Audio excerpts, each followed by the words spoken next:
Eating healthy will make you happier. Hey everybody, it's Jason Blaha here, and I thought I would chat with you guys and gals a little bit about this today. And this is one of those topics that people don't always understand. And I'm saying this as someone who has a history of emotional binge eating that's trauma-induced.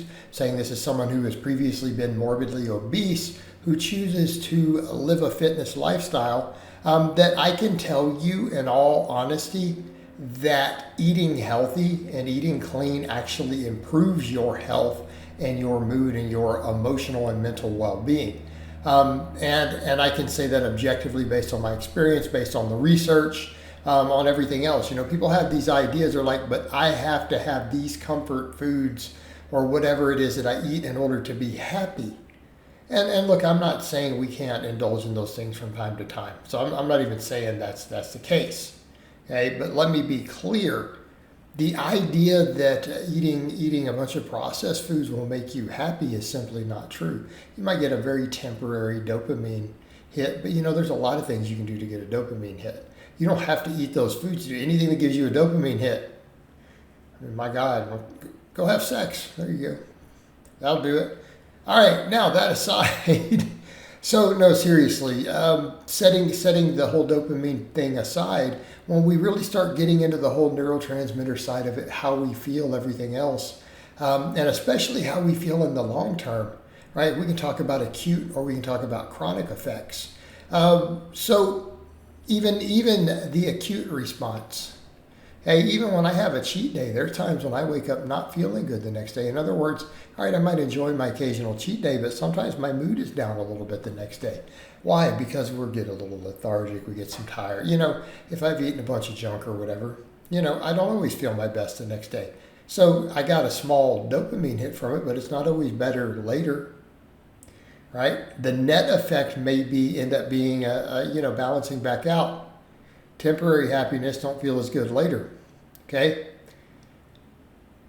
But what happens when we talk about the chronic effects? You know, people are like, I need this to be happy. It's like, really? Happiness, we're talking about neurotransmitters. We're talking about brain chemistry. So if you're eating a diet that creates dietary deficiencies, do you think that in the long term you're going to feel better or feel happier? I'm going to argue it's the opposite. People who eat foods that are nutritious, that fuel your body, that fuel your mind, that give you the nutrients you need, they're actually going to make you feel better mentally over time. They're going to make you feel better mentally over time. Okay? And again, there's a lot of healthy foods you can taste. A perfect example, right? Cantaloupe. Cantaloupe comes to mind immediately. You telling me cantaloupe's not delicious? Right? Take something like that, it's highly nutritious. In fact, it's really easy to lose weight on because even though it's got sugars and things in it, it's actually the way they're processed by the body is different from refined sugars, and it has a very high satiation effect for calories, actually extremely filling. Let's using that as an example, right? Tons of nutrients, tons of antioxidants, tons of potassium, all that good stuff in a cantaloupe. Do they not taste delicious? So if you're just looking for something that tastes good, you tell me that doesn't taste good? That's a perfect example. Amazingly healthy food. Just gave you an example. All right? Or what about a good steak? Tell me a good steak doesn't taste good? Doesn't give you that reward sensor? But those are all part of a healthy diet. These are all nutrient-dense foods. These are the sort of foods that if we're eating, we don't get nutrient deficiencies. Okay? Nutrient deficiencies create unhappiness. They create depression. They create anxiety on their own. All right? What about when we start thinking in terms of the way that foods affect insulin sensitivity and blood sugar over time? Well, we know that stuff affects mental health. We know it affects energy, lethargy, how tired you are. We know it affects irritability. Ooh, okay, we're getting somewhere. So if we're eating a bunch of junk food that creates insulin resistance in our body, changes the way that we then handle blood sugar, insulin levels, all these things, you don't think that affects our mood? I think people who have really good blood sugar control have better mood and are just happier on average, right? Examples, perfect examples. What about how inflammatory our food is? I think that affects, if your body hurts and you're lethargic and Again, inflammation in other tissues of the body, including nervous system, brain. This affects your happiness, people.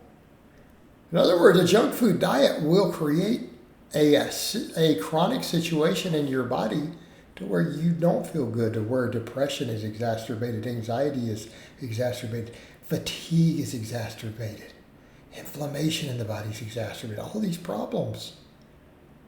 Healthier diet helps eliminate this.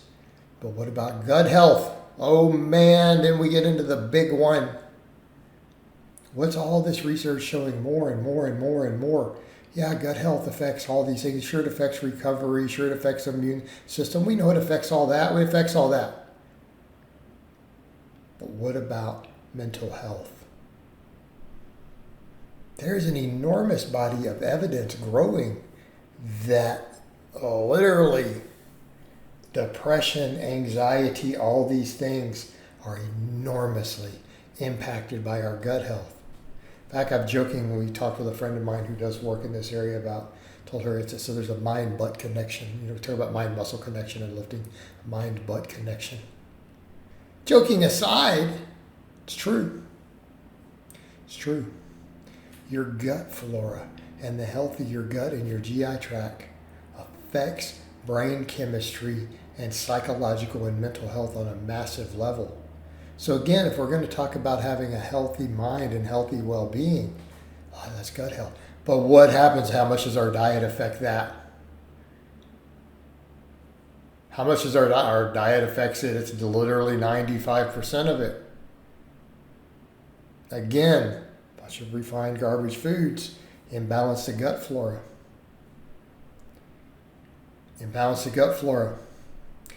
Oftentimes, healthy, balanced diet, a diverse amount of different fibers and prebiotic and probiotic foods, does what?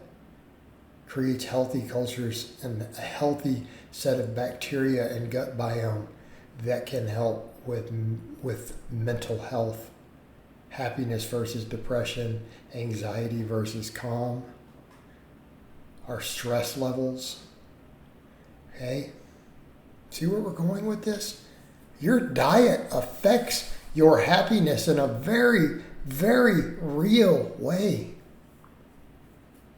This is a tangible, measurable thing. So when people say this, well, I have to have all these foods. Well, maybe some people get some minor benefit in small amounts. Not everyone's good at moderating. But I can tell you what does help, eating a balanced, healthy diet. And keep in mind, your taste buds change based upon what you eat. People forget that. Taste buds are dynamic. Okay? You have to factor that into that. All right, guys, but that's really all I have to say on that today. I hope it's been informative. I'll talk to you guys and gals next time.